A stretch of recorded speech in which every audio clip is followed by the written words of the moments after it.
Unicorns will just siege till the game ended. Last game, H2K got really good ganks off, crushed the top lane, and Odwamina just started continually pushing Vizicachi around. And a big thing about the jungle pressure last game was that once they had established, we took your red, they kept coming back to it every time it spawned. There was always a fight over that red buff because they didn't want Gilius to have a single one. And that was part of the jungle pressure. You get the red buff out of the hands of Jarvan, it's kind of hard for him to continually chase you down. Well, we got to see what happens here because look at this, H2K Gaming. Morgana ban, Orianna banned themselves, and Cinder coming through. They have a different first pick in mind here. Yeah. So I think that Maokai will be your last ban if you're Unicorns of Love. If it's not, it's going to get picked up. And if that's banned, then it's probably going to be Rengar. Or do you leave both and hope something better can be grabbed here? Cassid, of course, not a big threat from these guys, although interestingly, H2K, they banned it in Game 2, got to pick it second round in Game 1, and it's back up here in Game 3. Do they also get tempted by Cassid? No, they're going to go Rengar. Yeah, just even later on, though. Here's the thing, though, is the Cassid was banned against Power of Evil last time, so are they just going to pick that up on Unicorns of Love first rotation?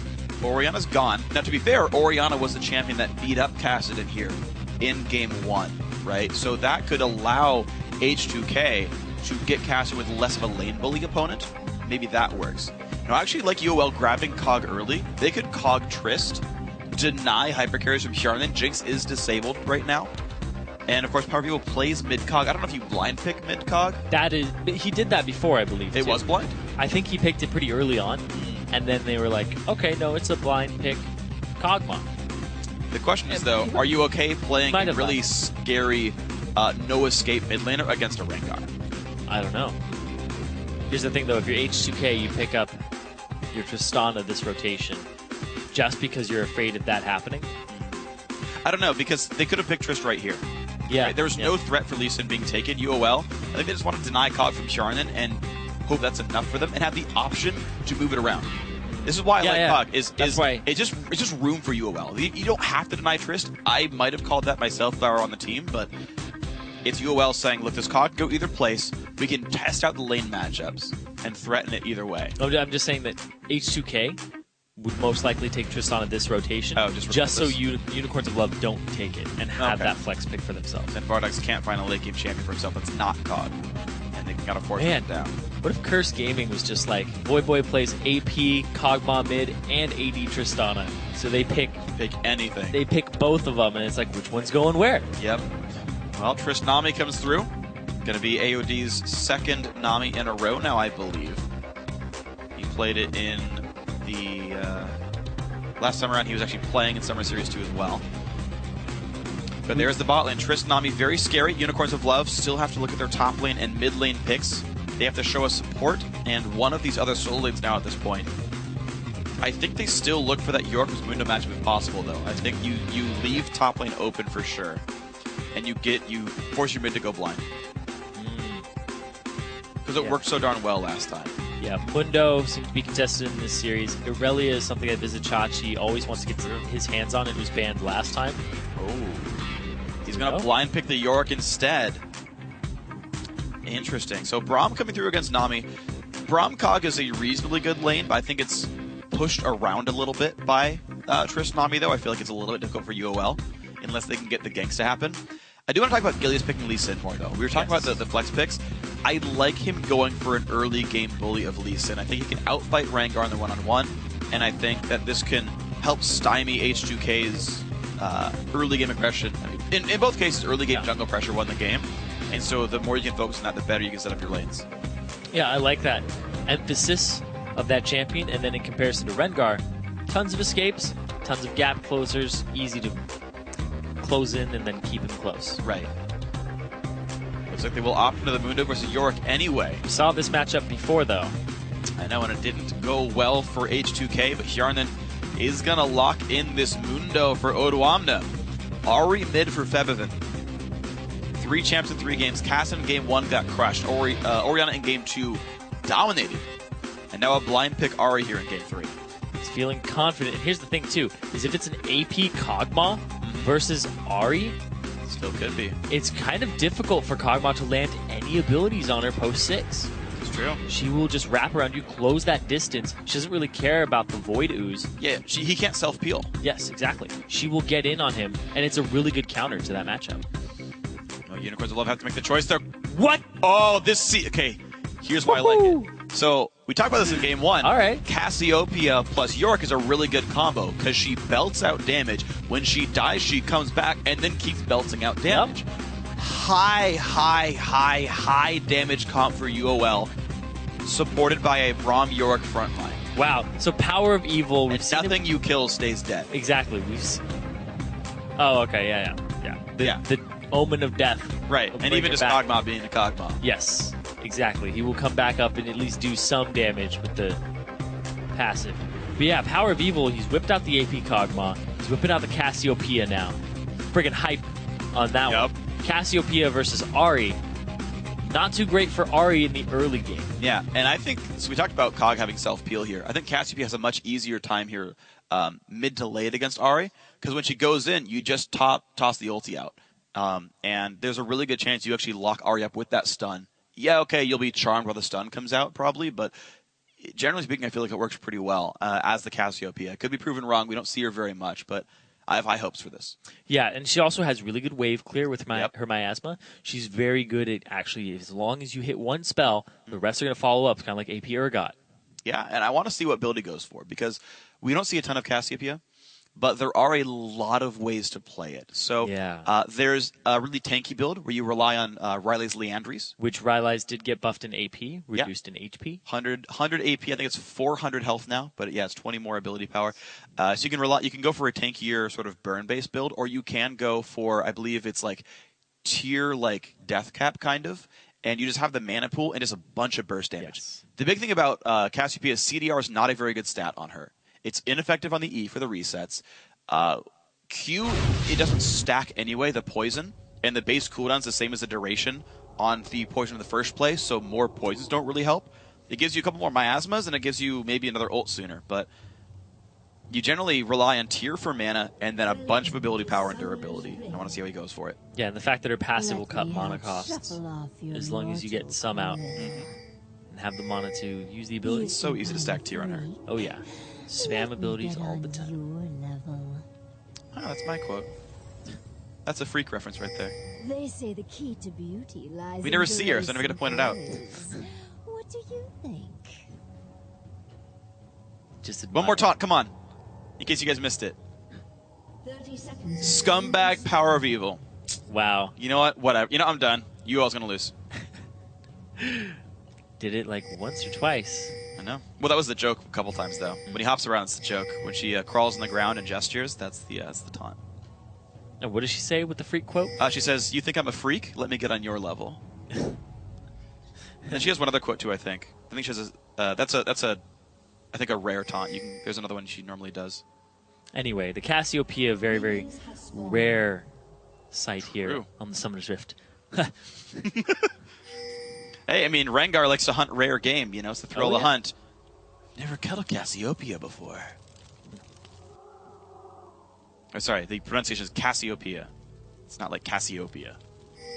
Cassiopeia. Sounds like a city, right? Like in the future, everything's nice and green and full of snakes. But like Metropolis. Right? Snakes. Anyway, Mundo hanging off on the side right now. Odoamna going to trek up to the top lane.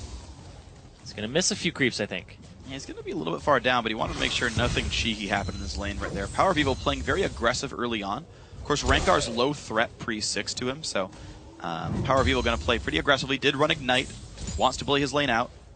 Has a few more minions in this wave, though, but Fevivin, you can see, playing pretty far back in this. Yeah, pretty much Q last hitting only. As soon as Cassiopeia hits 2, which is about to happen, one more minion away. Have to be pretty far back, because as soon as she lands one of her Noxus blasts. Noxious. Yep. It'll land a lot she of is twin Noxian. bangs. There you go. Yeah, I've also seen Max Q and Max E for Cassiopeia. Yeah. She's also Katarina's sister. True. Did you know? Bet you didn't know that one. I didn't. No, I know. Wasn't talking to you. I was talking to the general populace. Oh, yes, my bad. Sorry, of course. There's a Reddit thread about lore, so I'm like, here's your lore lesson. Day. Days related. Same daddy. Assume so. They Yeah. never said if she was adopted, but I would assume they're biological sisters. No, I think they are biological. I would assume so. I don't know if Noxons are nice enough to adopt. Hey, man. I mean, I don't know. I have nothing to say about that, actually. There's nothing even going to be said at the end of that sentence. Anyway, there's another lore matchup going on. It's H2K versus UOL. Yes. The UOL already have a decent gold lead, about 200 now. That's actually staying pretty firm. You're seeing mid and top are really bullying right here. Yeah, Solo lane's working pushing. great for Unicorns of Love. But bottom lane, it's the complete opposite. We see H2K shoving up with the Tristana. H2K pushing him in, and look at this. You're seeing equal number of CS on the field, so it's just a direct 6 minion lead. That Kog'Maw can't equalize for some time. Bubble, ooh, Whoa. nice block by Hillsong, but it still lands on the backside. I didn't know it actually went for full AoE when it actually hits on Braum, but now I know. that was like that a stand inside me instead of stand behind me. Like, let's go up together. Whee! But it's still, man, it's a lead for H2K's bot lane. The early pick on Kog'Maw, the deny, doesn't seem to matter too much because Hjarnan is getting a bunch of CS and pushing this Kog in. Vardog's going to have to respect this a little bit. Yeah. Vardag, this bottom lane, we talked about it. And just think that Hjarnan does have the edge here. And even in the game that they lost, he was holding true in CS. He's holding up. There's really a Feathervin that was 100 CS down early. Trashy couldn't have an impact. And then the top lane got rolled over by the early game of Yorick. And now Gilius is looking for some influence here. Power of Evil has a potential freeze in the mid lane if he wants it. He's actually got his minion wave outnumbered there. Same for this top lane and for Zachachi as well. Feathervin's already down 11 CS in this matchup, and it could get worse. Ooh, Trashy sees where Gilius is. Wow, again. AOD. Yeah, that guy's landing some bubbles, but the bot lane is actually stabilizing a little bit in CS here, whereas the rest, oh, that's a good charm. Can they get on Power of Evil? Ignite is on. He might have to flash something. If Trashy tries to bola. Good. Ooh. Flash off to the side there by Power of Evil. Really risky play from being that far up. Early back for Odwamna, though. He was forced to back off of a pretty bad minion wave. Yeah. Only got a chain vest, whereas we have the same tier plus single door and start for Vizichachi. He's going to feel pretty good in this matchup, scaling up on Mundo, who doesn't have any bonus MR. Yes, exactly. The Mundo, he's going to be taking a lot of extra damage, but the thing is he has the chain vest, and York's kind of mixed on what he does. Like his magic damage is what ends up coming out when he auto attacks you. I mean, when he uses some ghouls on you. Yeah. And then his auto attack is actually substantial. Hillsong really wants that battle, though. I'm surprised you played so aggressively there, but really does it there. Just jumps in onto Hjarnan. Vardog's gets safe CS. There's still a 2 minion difference. For what it's worth, H2K are winning, but it's by a token amount here. Mid lane, 19-42, by the way. But here's the difference. Look at this. Look at this. 700 gold difference already. Laning phase. In this laning phase. The difficulty is there's no flash on Power of Evil. He has the ultimate for safety, but Trashy will hit level 6 within a minute, well within the flash timer. Power of Evil could very much be first blood in a minute and a half here. We'll have to see what ends up happening there, because this gold difference is actually pretty big for UOL. It's almost as if they got a solo kill first blood somewhere. Oh, Dwamna's so easily killable too. He's got his ward for safety just timed out. His trinket is down. He's level 6, sure, but Gilles, if he gets any XP on him and gets level 5 or 6, he can totally fully out this Mundo. We see Feathervin backs. He gets himself some potions as well as wards to cover.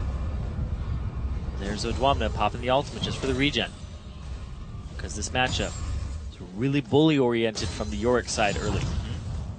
And he's got a Cassiopeia to revive later on. So Power of Evil is going Haunting, guys.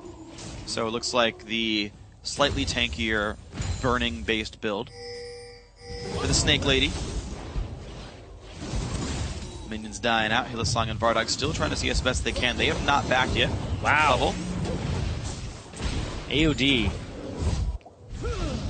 Normally it stands for Angel of Death, but it's got to be like the Archbishop of Destruction right now. Or Disruption. Disruption. There you go. Yep. Lots of bubbles. Displacement. There you go. Archbishop of Displacement. Why not? The highest of the highs, the holiest of the holies. Yes. The Archbishop of Displacement. The Archbishop's on the rift. Yes. Show your respect. Why not? I mean, he could be an Angel of Death. I mean, as a support is kind of weird. Yeah. But he's making other people die. He's offering them up, you know? It's true. Here, on a silver platter. Silver bubble. Trashy. No wonder they're banning Morgana. Yeah. Oh, okay. Getting the Angel of Death off the field. Trashy is level 6. He does have full ferocity right now, and he knows that Power of Evil has no flash. There we go. He's going for it. Will he get it? He's inching out. 1 minute of Power of Evil. How did he sense And he that throws one? it. Oh, it's still going to land though. Yes, he gets the stun on a Febivin. He's trying to run though, but will he dodge enough CC? He will not. First blood goes through. Trashy makes the gank work. Nice job burning the flash. Nice job making the gank work.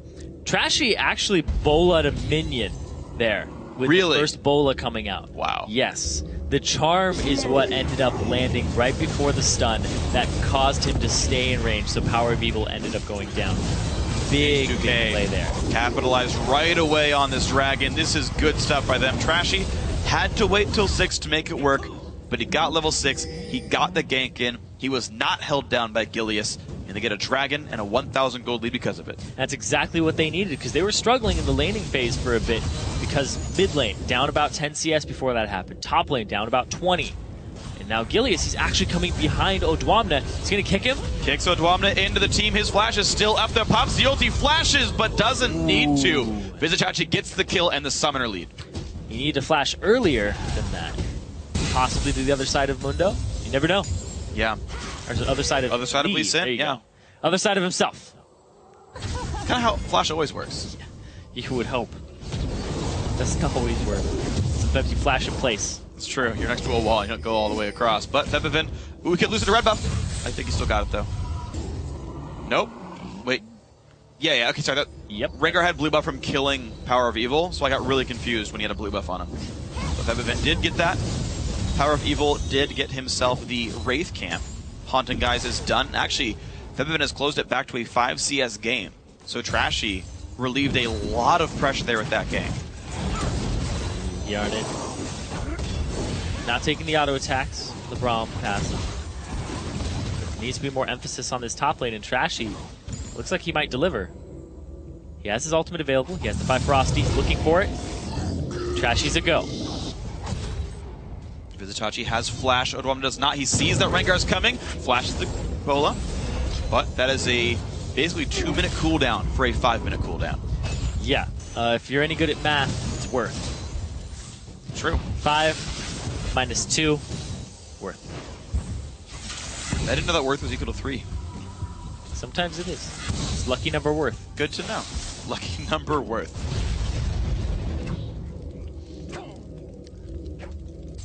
Alright. Power of Evil has no pressure in this mid lane, so he's able to just bully out Febivin. And we've had some quality mid laners, some quality top laners all throughout the European Challenger Series. Power of Evil, Febivin, Alex Each. Even if you just swap it over to SKP, you have the wonderful Wata Fox. And then in the top lane, you have all this talent of Odwamna, Vizicachi, and then the rest of the people we've seen today. Riven main. Oh yes, JDJ. He's my favorite to cast because he plays Riven. And it's just like... all the time. Goes 0-3, wins lane. And you're like, wait, what? Yeah. Oh. It's great because I start my lanes 0-3 as well. He wins by feeding. Uh-oh, well, Gilius is sending on a ward. Yeah, Trashy has his might not ultimate win again. for him. They're going to go and dive with Odwamna anyway. Kicks him into the wall. Q's going to land. Do they have the damage? Because here comes Trashy. They've got to be pretty careful. This one, Gilius flashes away. Gets the shadow, though. The revive is on. Is it going to be enough, though? Wants the damage. Q lands. Gets the damage from the grave. Kills off Trashy. Now Odwamna is slowed down. But there's the TP. Vizicachi's like, you know what? I'm out. Yeah, he has to TP away because Ari's coming up. Exactly. Febivin roamed. He doesn't want to be in that lane against the Cassiopeia, against Power of Evil for a very long time. And look at that, the bullying down bottom, because there's so much action across all other parts of the map. They just leave this bottom lane, which is in H2K's favor, just based off of individual skill and matchup. Yep. And it just ends up with a turret and an advantage. And you're seeing Unicorns of Love, while they're doing pretty well on their lanes. A dragon and a turret kill means a 1,200 gold lead for H2K. A win in this game puts you in the LCS promotion tournament. It's a battle against SK Prime for first place. And bragging That rights. goes. A lot of bragging rights. Flexing your muscles, making sure that you might be picked last from the LCS teams. You face the Copenhagen Wolves.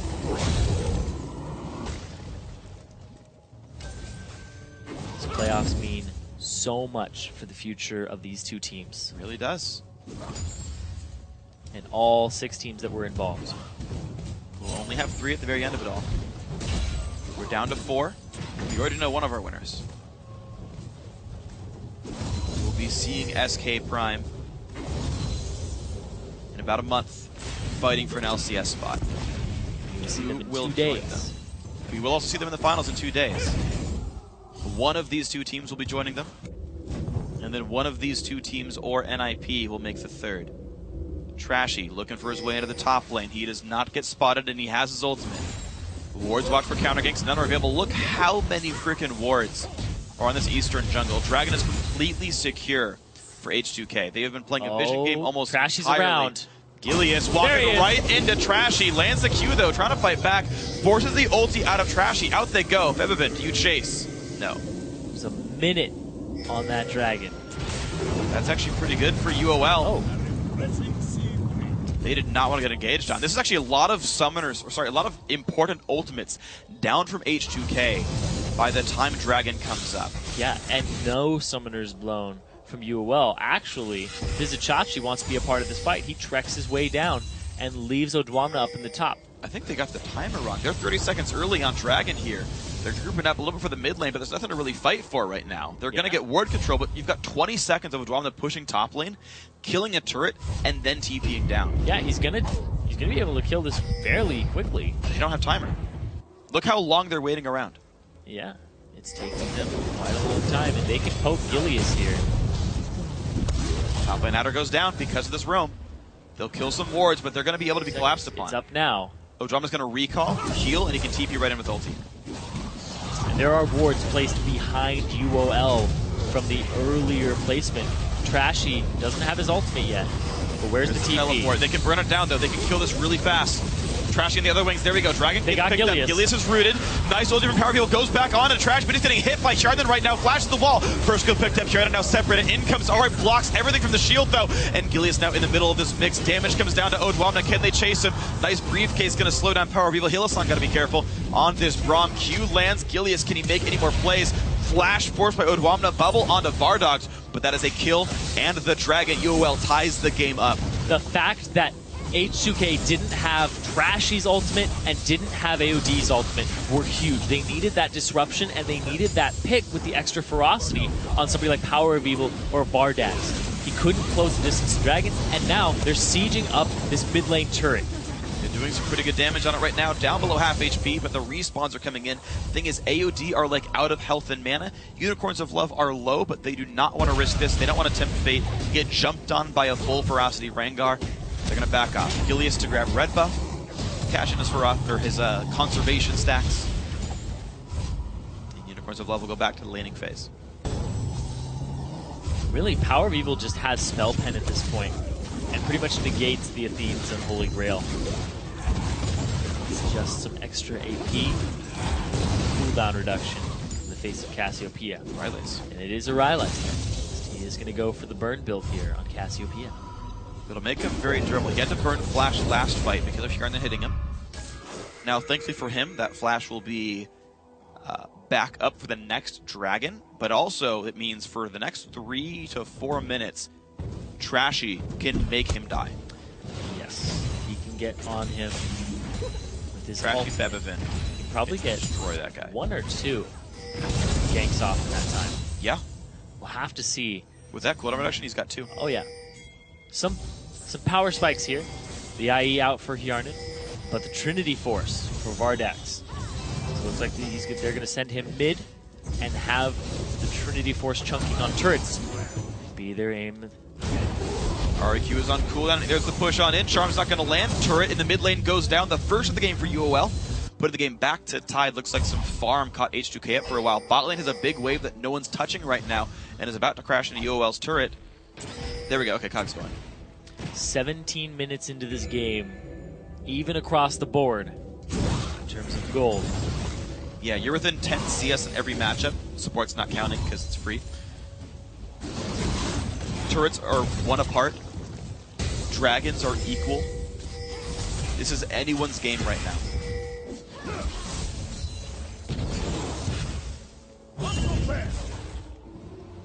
It's waiting for the next big team fight here. How are they preparing for these? You see the Rylai's is being rushed, the blue being picked up by Power of Evil.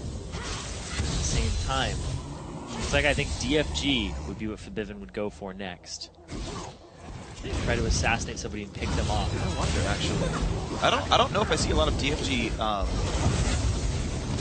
Thieves builds, though.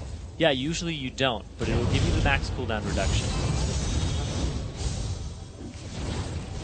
And some burst potential. I wonder. He may just go DFG, he may go for the Zonias so he can go deeper. One thing that's actually really helpful for UOL is that all of Ari's damage is skill shot based. It's actually very easy to block with Braum. You can block all the extra ult shots, you can stop the Q from coming back, so you actually miss out on the true damage. And I'm actually pretty going to be interesting to see how much Halo-san can do about this here. Honestly, Ari could be cut off from dealing much damage. Yeah, if the Unbreakable comes up and he blocks it, it could be a disaster. So we'll end up having to see. It's a little bit... it's really stressful. Like, being in that situation as a player, you have so much on the line.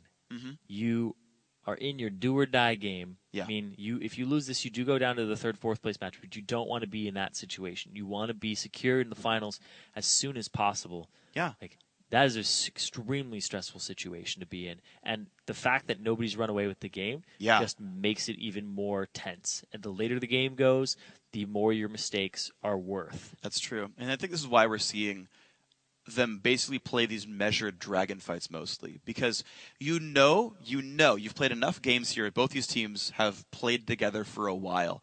You know you can't just lie down and be like, we'll let them take every objective. That's not an okay way to play the game. You'll lose out, you'll get behind in gold, and you'll get picked off. But it's also so hard to be like, all right, guys, wait in this brush, like go for a random pick, go for this dive here, because you know you could throw the game away on a low percentage play. So I kind of expect us to see them play around their cooldowns really heavily. Rengar is the guy to initiate things. I think the only aggression you see from H2K is just from Trashy. I think he is the guy who will be, I'll press R, I'll see what's around, follow me up. Because the ulti reveals guys around, he'll know if they're going to get counter-ganked, it's pretty safe. On the other side, though, I think it's hard for UOL to make low-risk plays. They have exactly 2 members with move blocks. Yorick's immobile, Cassiopeia is immobile, and Kog'Maw's immobile. If they misstep, they are caught. 100% they are caught. And so that's a very big risk where Ari can chase you down and Rengar can chase you down. So UOL have 2 modes, and it's Siege a Turret, and they've got long range so they can do it. They've got zoning tools as well, and it's set up for a Baron or a Dragon. And that is all they can do. Yes. And they have to play around the respawn timers of dragons and around the minion waves to push in. And I think UOL will have to just have that very slow measured style, whereas H2K can make a lot happen. Yeah, and H2K has more of a pick type composition going for them with team fight on the backside between Trist and the Mundo. So it's kind of like we want to avoid fights for UOL unless we're sieging or getting an objective. They're very objective-oriented in this composition. That's why they've moved up so early on in the game at tiny power spikes for them that they have over their opponent. Basically like Trinity Force, Kog'Maw, stronger than IE Tristana. That type of thing. So they're already grouping at just one item to try and push that advantage. And you go over to H2K, they're looking to pick people off. They don't even have their burst items just yet. So this composition is really about the CC part of it with the Rengar and then the Ahri following up. And Yarnan will do some damage, but he's not even close to, even I would argue, his first item power spike. Like, IE is good, Yeah. but the fact that Kog'Maw is at Trinity Force already is a better spike for him. Yeah, ultimately 1 and 2 item Kog'Maw are both very effective. 1 item Trist, you kind of rely on getting lucky. One thing I actually do when I play Tristana is I stop getting poison rapid fire around level 3, because that way I can have rank 5 rapid fire on Infinity Edge, and then I actually have a meaningful damage footprint. You mean explosive shot or rapid fire? Huh? On rapid fire. I have rank 5 rapid fire when I have Infinity So you Edge. stop putting points in explosive shot? Yes, Okay, at 3. Did I say that backwards? I think you said rapid fire. Okay, yeah, I only go like rank 3 or maybe rank 4 explosive shot, and I max rapid fire pretty early. So I think that actually also stops some of the mid-game lull of Tristana if you can get 90% attack speed by level 9 or 10. And it's free. Yeah, exactly. And it's up often enough, and you have 100-something AD, you've got some pretty good stats there behind it, but not the case here. And then I actually like this a lot, going Phantom. Actually, not necessarily, that could be for Boots, but in a lot of cases I like Phantom Dancer more than Static Shiv when I have a magic damage top laner as well. Watch out. Oh, Trash is going to get queued on. There's the engage. Ooh, good flash to get away from the kick. Oh, he gets him. Gilius still wants him in this fight, though. Peppermint shows up. Gilius takes a whole bunch of damage, and Braum can not quite save him. But Sharn then goes down to a great ult from Cassiopeia. Kog'Maw now in the chase as well, but they just get the 2 for 1. And up top, Odwamna is actually dueling Vizicachi with Vizicachi, 2 of him. We've seen this before. Though. He is kiting around his clone and blocking the cleavers out. The regen for Odwamna, not nearly enough. He is forced away. They trade ours. Vizicachi gets the better of it. Wow. Hashtag Yorick mechanics. You didn't think they existed, but they do. Yo, man, Eve played that really well. Against skill shots, honestly, against a Mundo, you can dodge his abilities, and it worked so incredibly well. Going back and forth, this dragon is going to go down, but now there is AOD looking for the flank there. Odwamna very close to going down. Vizicachi, can he get the last few ghouls? And yes, he can. Gets the 1-on-1 kill, now forced to run away from this Nami. Dodges the bubble as well, and he's got backup coming. Wow. So AOD wraps around the long way, and that ends up costing Odwamna his entire life. So H2K, man, they had a pretty good start to this game. They got a couple of ganks coming through, set themselves back up. They got the dragon to get themselves up in gold, but Unicorns of Love have made good plays as a team over and over, and their dueling power is really good. This Yorick into Dr. Mundo matchup is working great.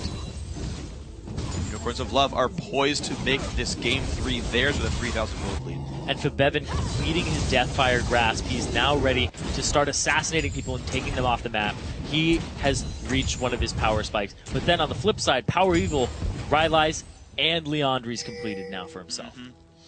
And so now suddenly it is pretty hard to chase people down if you are Dr. Mundo. You are running through gigantic slow fields that make your life painful. You're running through taking % health burn damage the entire time.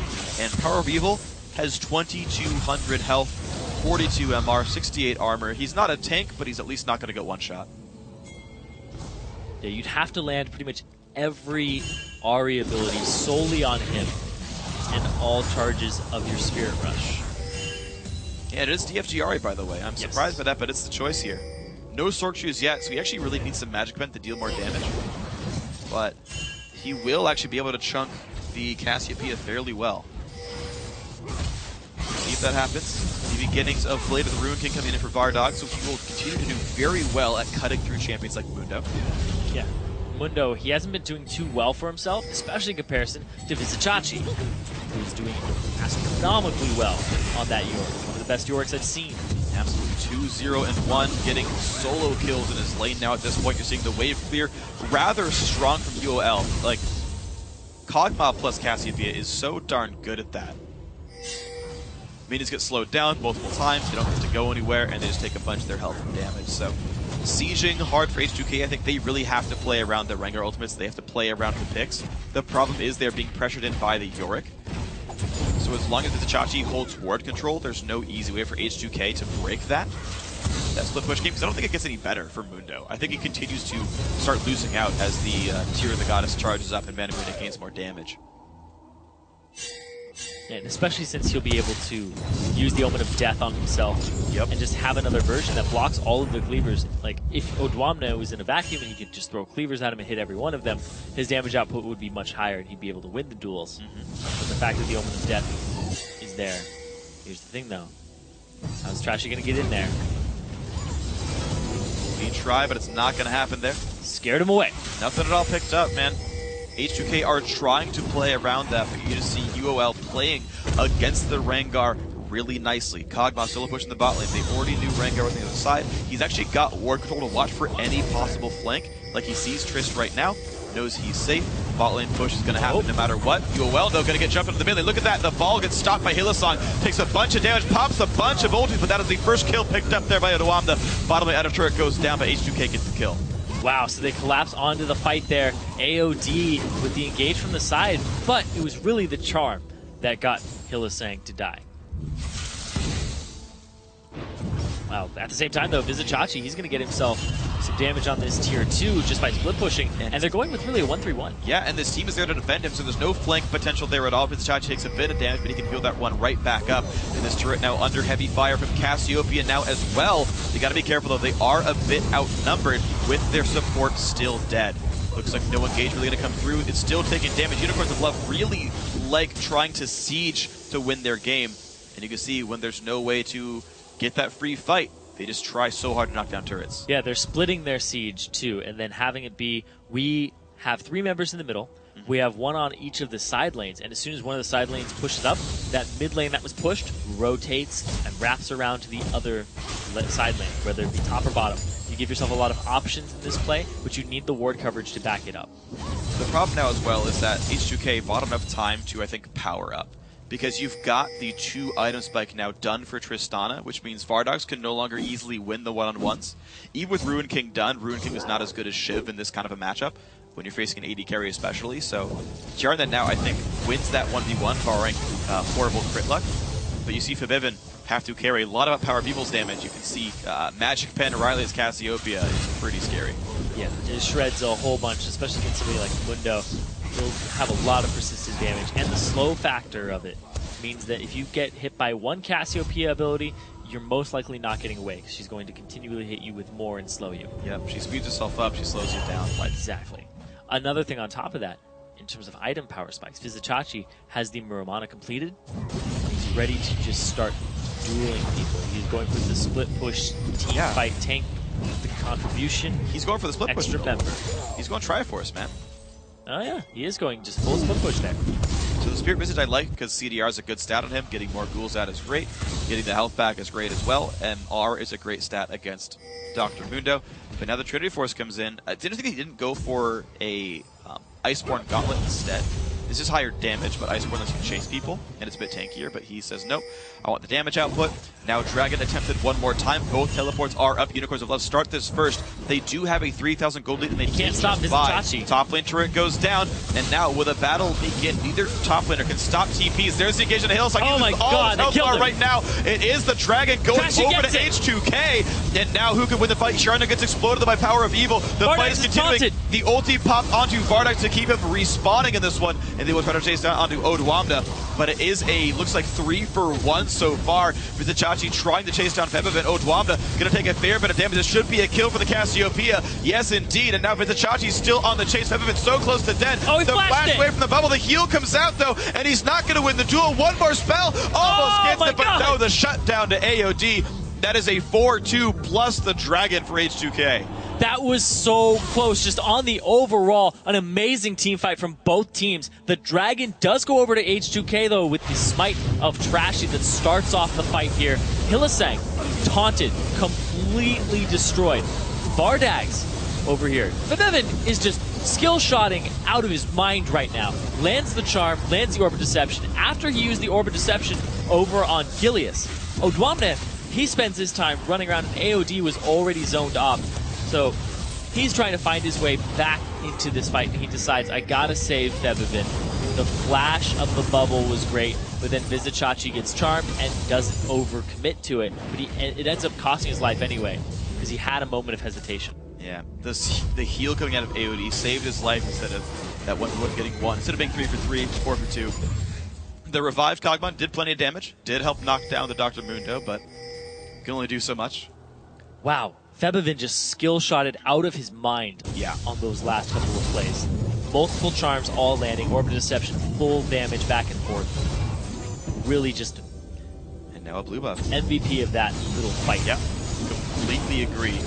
Gilius had smited incredibly early in that Dragon attempt, by the way. You saw that smite come down rather premature in that Dragon attempt, and then try the DPS down afterwards. Of course, a great steal did come through for Trashy afterwards. I feel like too much damage pulled off, but look at this Trashy looking for an engage. They're going to try to find it. Going to be blocked up by Hylissang's shield, but they are okay breaking down the support tank. The ulti for Power People. Trashy get carried up, but gets exploded by the charm, soloed out by Febiven. And the chase continues now. Gilius jumping back to his teammate Cleaver. Going to hit Hylissang. He jumps back to the Kog'Maw, though. Vizicachi off on the sides. Can he make anything happen here? Lots of pain coming through. Tidal Wave he kills him. Does clip Hylissang and takes him down. 2 kills picked up, and the charm onto Vardogs. He has to flash away. Does barely survive. The Kog'Maw clone, though, putting out some good damage, but it's still going to fall. Mid-turret goes as well. These last 2 team fights, H2K coming out on top perfectly with their ultimates. Hjarnan didn't even use his in that fight. And the fact that Power of Evil overextended to use his Petrifying Gaze on multiple people cost him his life and the rest of the team fight, even though Cassiopeia is more of a sustained damage champion. They wanted the upfront burst. They thought they'd turn the fight around and just go for it off the stun. Did not quite happen. He thought he could take down the AD carry. Ooh. All right, Gilius waits out some spells. Does not have the kick, so no reason to go in. Bubble's going to land on a Vizicsacsi. Looks like a safe disengage, but look at this. Unicorns of Love are pinging onto Baron, and all of H2K are recalling back to heal up. This could quickly be a dead Baron. Yeah, it's a Kog'Maw with Blade of the Ruined King, Trinity Force, and Bioarcane Barrage maxed. They are ready to take this. Home guard is spotted by the 2 who recalled. H2K are coming in to defend 3, and then 2 coming in just a second later. No ulti for Cassio. Damage coming down, Baron losing health rather rapidly. Ulti by Trashy, revealed out by some wards. Are they going to stay in this one? They are going to peel off, and in comes Febiven, blocked up by the shield of Hylissang, though. A lot of damage coming through. Down below half HP, they are engaging. Oh, the bubble onto Vardogs. 1 for none so far. Odwamna pulling attention on the side. Charm hits Vizicsacsi.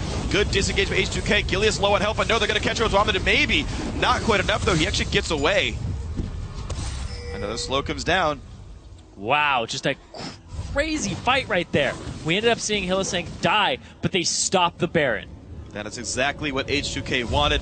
Pick up the kill, force your opponents away, heal back up, buy off your previous team fight win, and H2K now sit on a 2,000 gold lead when it was UOL up 3K before. Wow, just back and forth, back and forth. And now, finally, Azonia's completed on Power of Evil. He needs that for these fights because he is dropping so quickly and he needs to just stay alive. Even if he just throws out a miasma at his feet or whatever he can do, it's definitely worth it to have that Zonia's Hourglass. And maybe that will keep him alive here. Honestly, no, not even a glimmer of a Mikhail's Crucible coming out from Vizicsacsi is a little concerning. I understand, not Vizicsacsi, Hylissang. I know he does need tank stats. He's been getting charmed and taking the brunt of the damage in the front lines, and selfish tank stats are pretty worthwhile, but also the fact that he is not able to remove charm from other people is a really tough situation to be in, because you need both and you can't afford them. Well, Febiven is landing charm after charm. Yeah. The cooldown reduction build is actually paying dividends for him with the Athenes alongside the DFG. 3-0-7, another deathless game for him so far. He is pulling most of the weight here for the team. Unicorns of Love, though, they want to siege this one.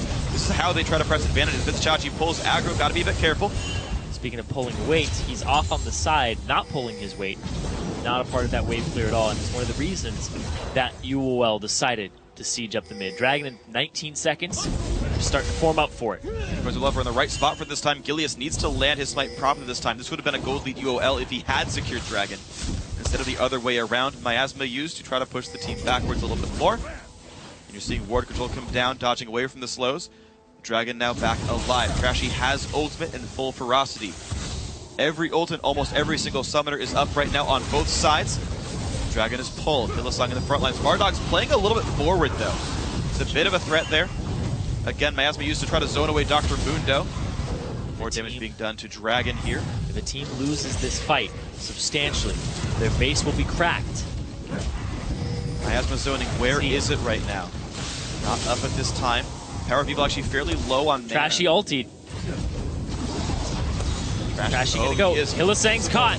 Gets the root, and Hylissang takes a whole bunch of damage. He's going to go down to Febiven. Odwamna in the front line, taking everything, and Vardogs gets bubbled up. In the back. Into the back line goes Febiven, flashes away, and he's going to say, same Power of Evil has to flash away. Kills going everywhere. H2K getting everybody right now, and there's not enough damage coming through. That is Vardogs just reviving and dying, only bringing down Hjarnan with him. They almost clean ace them, and Hjarnan dies off of the Acathian surprise. They're going to go straight for this Baron, because Dragon is just chump change at this point. 4.3 thousand gold lead, and it's going to be more. Let's watch that fight again. Oh my god. Febiven again goes crazy. Hits him basically max range. Hylissang tried to fade back.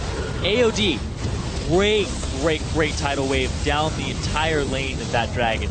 Then Febiven He dips out of the fight, and then he comes back in with his skill shot. But by that point, a lot of people were so low and were focusing him that Hjarnan was doing the brunt of the damage at that point. And he wasn't low until later, because you have to kind of swap targets. When an Ahri goes over the wall, you're like, oh god, okay, let's swap now. Yeah. In a team like this where you can't threaten the backline, your front line had better darn well stay tanky and survive the onslaught. But you're seeing how fast Hylissang is dying. 0-5 and 2. He's doing what he can. The Unbreakable comes up, but Lee Sin, split push Yorick, and Rom just seems to not be enough tank line here for Unicorns of Love. Hjarnan is ripping through everybody now in the late game. Febevin basically has free reign to go wherever he wants. There's so little crowd control available to his Unicorns of Love lineup. They can't stop everyone from doing this. Yeah, Power of Evil, I believe his ultimate only hit Trashy that last time, when that is one of their biggest team fight tools. If you land that ultimate on multiple people, it's kind of like an Orianna ultimate. It can be game-changing. Right now it's not the case, though. Power of Evil having a hard time navigating the fights now. 2, 3, and 4. Doing whatever he can, though, to keep his team afloat. There is still the chance for a gigantic team fight for Unicorns of Love. They're only down 4,500. They do have the potential for a 5-man stun from the Cassie ultimate. If they get that, H2K is going to be in a world of hurt as Vardogs breaks people down. He's going for his 3rd item now. Zeal plus a pickaxe, kind of a strange mix. We'll see if he can break anyone down. H2K going to shove the top lane as a almost full team. Odwamna will split push bottom lane. We're going to have to see split push here from Odwamna. Every time he split pushed against Vizicsacsi in the past, hasn't worked out too well for him. But this time around, his team's ahead by so much. Yeah, his team will continue to push this down. That team of UOL, they need their primary tank. Because have you seen Febevin just shredding through people with Charm and DFG? It is a little disgusting. And he's got a Void Staff and a Death Cap as well, so you know nobody's going to withstand the damage up into this Ahri. The same kind of threat just isn't here right now for Unicorns of Love. Oh, they just rotate middle off of this. Oh, look at this one. Into the inhibitor they go. The recall, another teleport used by Vizicsacsi, but this turret is going to die so fast right there. Can they find the engage? Charm and Gilius half HP already, forced to jump away. Turret's at half health as well. Didn't take much from H2K. And both junglers about half HP, but there is a Baron buff. Actually, yeah, there is a Baron buff on H2K. It's just not on Hjarnan. Yeah, he's the only one who died in that fight. Yeah. Now back to top lane tier 2. H2K playing aggressively back and forth, forcing their opponents to be in the wrong spot at the wrong time. Now this turret also down a half HP. Hylissang late to the show. Where are the wards? UOL need wards across this transverse. And then they'll be able to see when H2K pulls a rotation like this. They're starting to get them out. I'm seeing them being dropped now. Yeah. So back and forth they go. Odwamna, again, going to hold this mid lane, push it up, get it ready for the siege. Team's going to regroup to the top lane again. Charm and Gilius, oh, he's gone! He is absolutely gone. Charm into death every single time. Top lane tier 2 is gone. They could get any other turret they want. 40 seconds of 5v4. I guess you can't give Febevin, Orianna, Yasuo, or Ahri, because he is just wrecking people right now. The taunt lands and somebody dies. Deacon up, Vizicsacsi, couple hits from dead, trying to run away. Ignite is on, and he will go down. Pop the ult onto himself. AOD claims the kill, and it's an easy disengage now. 23 seconds of 5 versus 3. Vizicsacsi only. Oh my god. Okay, that's actually a lot of damage. Fevin's got to be careful. There comes the engage on in, though. Trashy forced to run away. Hylissang in the front line, so Odwamna just so tanky in the front, though. Turret goes down. Hjarnan going to knock down the inhibitor as well. 10 seconds of power play, and that is the first inhibitor of the game at 39:30. Wow, so H2K, they end up getting themselves an inhibitor. They get themselves an inhibitor turret. They get themselves a top turret, and their rotations are just on point now. And they get themselves a substantial gold lead now, sitting at about that 8K mark. And it could be game now. H2K got completely dominated game 1. In like 38 minutes, pretty convincing game. 33 actually, I think it was. And it was just wonderful with Unicorns of Love. Game 2, they came back just as strong. 38-minute win themselves, just dominating the entire time around. Great ganks by Trashy set that up, and they were crushing. This time around, neck and neck. These guys were nearly tied for most of the game, but it's Febevin making the plays in the team fights, and Hjarnan cleaning up. Now dominating late game. Yeah, the 5-0-12 from Febevin. AOD, once again, getting himself the Zeke's Herald, the 4-0-7. He's got a better score Yes, than he Yarnan does. He has a better score line than his AD carry. The Archbishop has come. Yes. Uh, You can't be Angel of Death without getting the second most kills from your team. that's true. That's true. He has secured a lot of them. Oh, man. This game, back and forth, you cannot ask for a better series here between these two teams. They are putting up a fight, tooth and nail, for this guaranteed spot after winning this game. We're going to see if H2K can close it out. Typically with a lead, they're playing around the objectives, they're playing around vision. They're a bit controlled in their style, a bit slow at times, but they almost never give up any advantages. Unicorns of Love, they've pulled comeback wins before. They still have the potential to turn fights around. They've got so much damage available with Cog, Cassiopeia. They're going to be late to this. A lot of them are back. No, Odwamna stop the back. Ooh, Odwamna does not stop. Many of them looks like the entire team will be here in time, but the top lane turret down to half HP. Yarnan at half health himself, though. Will they engage in this one? They want to get in. AOD gonna flash over the wall, gonna find Trashy. They're gonna try to kick someone in. He flashes out, though. Charm's gonna miss. Unicorns of Love, can they find their way in now? Ulti pop. There's the Unbreakable. Hylissang gonna stay alive. Two-man knock him, and here they go on in. Odwamna gonna drop down Hylissang, and now Power People knocking up into the air. In comes the engage. Gonna chase down towards Vardogs. Not the kill picked up just yet, but it's 5v4 for the inhibitor, for the game, for the finals, and a spot in the promotion tournament. H2K still trying. Wow, Gilius just getting chunked down there. So low. There's so many damage threats here from H2K. They're looking to close this game out. And they're going to land the root, and Power View forced to Zodia's the shutdown on Anami. Vizichachi's trying to wreak havoc in the back line, but they have traded back in the mid laner. Femivin so uncomfortably low. Odwamna drops as well. Femivin, he's going to go down. Oh Only Yarnan is alive. He tries to take down Vardogs, but the rocket jump makes him die. And in their base, Unicorns of Love ace them and try to defend the Nexus turrets. The first one goes down to minions, but they will hold on. It's an absolutely crazy game right now. Vizichachi comes in, and he does so much damage with that Muramana and the Trinity Force. Every time he uses an ability, his Q, he smacks them for about half their HP. He gets into the fight by flanking and TPing, and then he comes up big. And look at this, Vardogs and Vizichachi have 30 seconds to duo this Baron. They will get it as they hold their base alive. Watch this, he TPs behind them. He comes in, smacks AOD. He's dead. Walks up, Yarnan is hitting him this entire time. He's like, no, I don't care. I'm going after these guys. Kills another. Gets to Fifth Evan. Smack. He's dead too. Gets to Yarnan. Finally killed by Vardogs mid-air. That was a full house. Yorick's over Kog'Maw. Yorick's over Kog'Maw, man. This is looking a little bit better for Unicorns of Love. They are holding the base alive, but they are still with 2 dead inhibitors. That rocket jump was silly by Yarnan, to be fair, but it is a team fight win for Unicorns of Love. They can sit there on the dead inhibitors and just gain gold and experience. Hylissang especially, I think, really needs levels here. He needs to be with every single wave that dies. He's got the Locket finally done. He's getting another health item right now. Phantom Dancer, Last Whisper now done for Vardogs, so he's at 4 items. Same number of items that Yarnan has. Problem is he's missing an Infinity Edge, though. And that means it's a little bit of a damage loss for Vardogs. But he's still Kog'Maw. Yeah, the Infinity Edge would be really helpful right now on top of his Phantom Dancer, his Trinity Force crit. Right now he's got the Last Whisper as well. So Vardogs is relying really heavily on the percentage health damage, but the actual auto attacks themselves just not as threatening without the crit modifier. Eventually I think you would sell Triforce for that, assuming you don't just go 5 offensive items. We'll see what happens. Odwamna, it looks like H2K, despite being down Baron, they want to keep the map control up. I think they can actually guarantee a dragon for themselves by simply keeping the wards up, knowing that UOL are stuck inside their base. There is literally only 1 turret left alive for Unicorns of Love. There is a lot of landscape to go through. Even if Unicorns aces them again, they can't end the game, whereas H2K would. Yeah, those super minions are going to continue to push into that top lane, and H2K, they're going to try to systematically pull Unicorns apart. Sounds gruesome.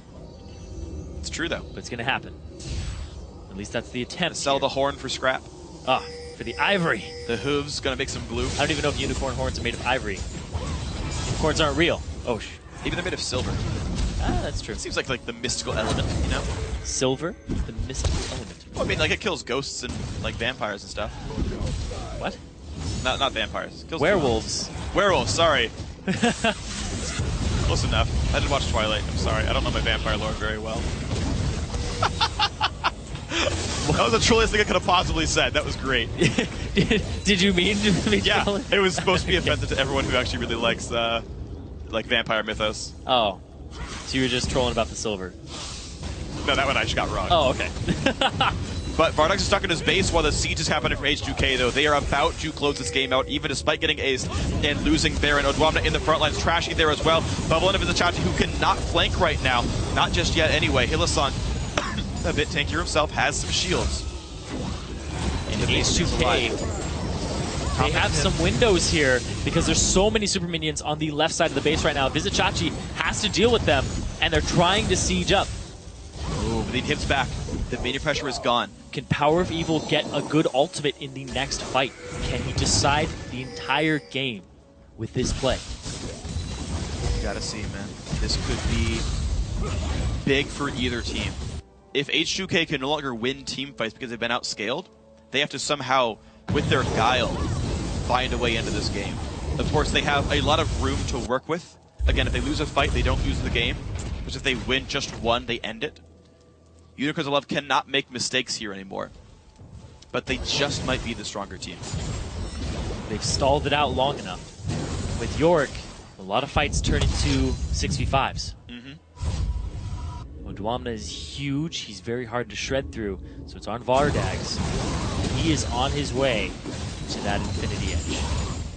He's got the pickaxe. He's got a red pot ticking. His team. He has to play well around Ahri. Hylissang must block the engage of Ahri, or that cog is dead 100%. There is still no Mikhails. There is no cleanse. There is no way out for cog if he gets caught. At the same time, a lot of squishy members on the side of H2K. If Power of Evil can get an ultimate onto Febiven, he's most likely gone. If he can get an ultimate onto Yarnan, maybe possibly blow him up too. But you have to pop that Banshee's Veil first. Odwamna, full items, all tank. He is big. Is that 5,000 health? Very close to that. Pretty big Mundo. And he can always run at the back line and make Vardox kite away from him. He can soak up a lot of damage here. But if any champion kills a Mundo, it is a Kog'Maw. As long as you can stay safe. That is the requirement. The Cog requires safekeeping because he's just so immobile himself. But if it works, man, do you crush front lines. Oh, yeah. Almost 50 minutes. Thornmail, also done. Vizichachi, Oh, yeah. started out with a split push build. Frozen Heart and Thornmail now completed. He is really good at taking out Hjarnan. He is going to tank that damage so incredibly well.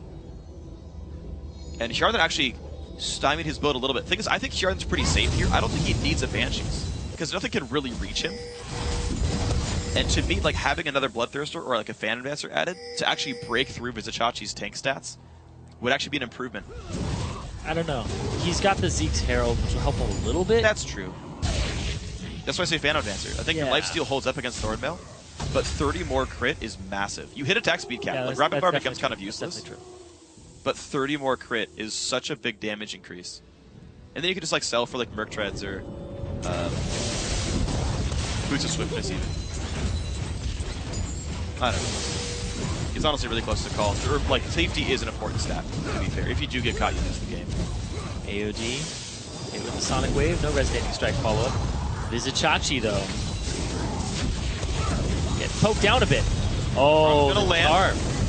Vizichachi, half HP. That guy just got chunked out by Triss. That build seems to be working after all. Odwamna still in the front line. He's got great regen, though. Ghoul's wreaking a bit of havoc, but Hjarnan is continually killing these waves away. The poke from Cog not doing much. They're going to have to force the zone as a Power of Evil. And there goes Evan, forces the flash away. Now can they engage though? And Hip goes down. Unicorns of Love cannot force them away in time. They start the engage afterwards. And the Zonias from Power of Evil, well played there. And the flash afterwards. But a good bubble by AOD to force that in the first place. That bubble earned them the inhibitor, and it might just earn them Baron as well. It's the Archbishop. Show some respect. He's doing great. Red buff. Baron in 4 seconds. Unicorns H2K. of Love look like they want to force this. Minute Hip is probably the best one to die for them if they want to pressure this, but they're like, guys, we don't know where they are. Are they trying to do a bush trap? They're trying to do this as fast as possible. And UOL trying to just clear minions out. Keep H2K out of their base. Now all these combat stats on H2K ready to roll. Ready to knock down that Nexus and claim their spot in the finals. And they might get there before Cog can complete his big item that would kill the front line here. That eye edge so useful for this fight, and he can't get it yet. Actually didn't even sell for like a BF sword. He's staying on his pickaxe here. Trash This could be the game-winning fight. Ranger ulti used. The team is sieging the top lane with a Baron buff. Bubble's going to miss. And Visachach is going in, trying to force back. Oh my god, so much they're getting damage. to the back line. Hylissang tanking up everything. And they have forced H2K backwards here. But a big wave in the mid lane. This is going to take the Nexus by itself if UOL do not stop it this second. They have to deal with this. This is a catch-22 for them. And it's going to be a dead inhibitor at the end of it all because you cannot give up your Nexus. H2K, they know Kag is right there to defend, but they're still going to work their way in. The turret is going to be taking damage. They're going to be falling pretty soon. Dwamna going to go in, and that's going to be a dead Rengar. The engage, Braum, Lee Sin both fall. 2 for 1 so far. Oh, the bubble! The Zonias actually last long enough, and that's a kill onto everybody. This is going to be Unicorns of Love getting aced, and then H2K going to pull it back in Game 3. A slugfest of a game, 52 minutes, but that will be the Nexus blowing up. H2K have made the LCS promotion tournament, and they are into the finals against SK Prime. And AOD's play at the end there shows why they put him back in over We Will Failer. He just ruined that entire game for UOL. That entire turtle was stopped, and they almost won that fight right there. They really did, man. That was a close freaking game. Unicorns of Love tried to turtle it out in the end. Unfortunately, the Yorick Cassiopeia just couldn't quite do it. I was kind of hoping it would. It was fun to watch for, but H2K, you can't say anything except for the fact that they deserved this series. They definitely deserved this series. It was very hard fought. H2K, in a more vulnerable state than we saw them in Summer Series 1 when they took the finals, and then Summer Series 2 when they ended up forfeiting and having some internal problems. But AOD back on the roster over We Will Failer, and his bubbles this game were ridiculous. He landed so many clutch bubbles, even during laning phase, levels 1 through 3, when we watched him a couple times. So much pressure in that lane. He knew how to position the bubble so that you could not escape it if you're pinched against a wall. It's very, very, very good. You can tell he's very practiced on that champion. And I think that putting him back in is a very wise decision by H2K. And he's still undefeated. He has not dropped a series. Yeah, and it's been a really good team. H2K, I got to say their bot lane, I think, is their #1 strength. Yes. Garnet and AOD absolutely dominating this entire series. Even when they lost, they still held up pretty well. Febivin, as long as you don't give him a late-game champion who's going to lose his lane, you saw how well Power of Evil did against Febivin in lane. Pushed him around a little bit on Cassiopeia, but the difficulty was that Trashy was there. And Trashy got mid-ganks without being counter-ganked. There were not enough wards downs by UOL to spot Rengar coming in. You did not have Gilius around to counter-gank on the Lee Sin. I thought maybe the early game pressure of Lee would do it. They couldn't hold Trashy down. Yeah, they couldn't do it at all. Man, just the amount of just jungle pressure that the team put forth as like a whole unit was what got them game 2 for H2K. Game 1, same reason. The fact that Gilius was able to pressure Trashy. Game 3, everybody kind of played a little safer. It was a back and forth. And yes, exactly. I talked about how much stress and how nervous you are in that situation, how much you want to win it, how high the stakes are in that final game because there's no room for error. And everybody just closed their kind of like their playbooks and said, all right, we're going to play it really safe. And you saw how scared everybody was of losing this game. But they did it, man. 52 minutes and 8 seconds. That's the game. H2K will make the finals. Now, guys, with that series now in the archives, the Challenger Summer Finals are now set. On Friday, H2K Gaming will face SK Gaming Prime in a best-of-5 matchup for the title. That will take place live on the LCS stage in Cologne. And the battle for third place and the final spot in the 2015 Spring Promotion Tournament takes place tomorrow between Ninjas in Pajamas and Unicorns of Love. That best of 5 will also take place in front of the live studio audience in Germany. And the European LCS playoffs kick off tomorrow. It's Super Hot Crew going up against Rocket in a best of 5. That game will be followed by the European Challenger third place match. It all begins at 4:30 p.m. Central European Summer Time, 7:30 a.m. Pacific Daylight Time. with a brand new LCS preview show. And that's going to be all for us here today. But before we go, I want to say thanks again to our friends at Coca-Cola. And on behalf of myself, Zyrene, and the entire live broadcast crew, good night. Thanks for watching. GG. So Febiven shows up, Gillies takes a whole bunch of damage, and Braum can not quite save him, but Sharon then goes down to a great ult from Cassiopeia. Bardogs gets bubbled up, in the back. into the back line goes Febiven, flashes away, and he's going to say same power of evil, has to flash away, kills going everywhere. H2K getting everybody right now, and there's not enough damage coming through. But the Tachi's trying to wreak havoc in the back line, but they have traded back in the mid laner. Febiven so incredibly low, drops as well. Febiven, he's going to go down. Oh my God, he has so much damage. He tries to take down Bardogs, but the rocket jump makes him die. The engage, Braum, Lee Sin, both fall. 2 for 1 so far. Oh, the bubble! The Zonia's actually lasts long enough, and that's a kill onto everybody. This is going to be Unicorns of Love getting aced.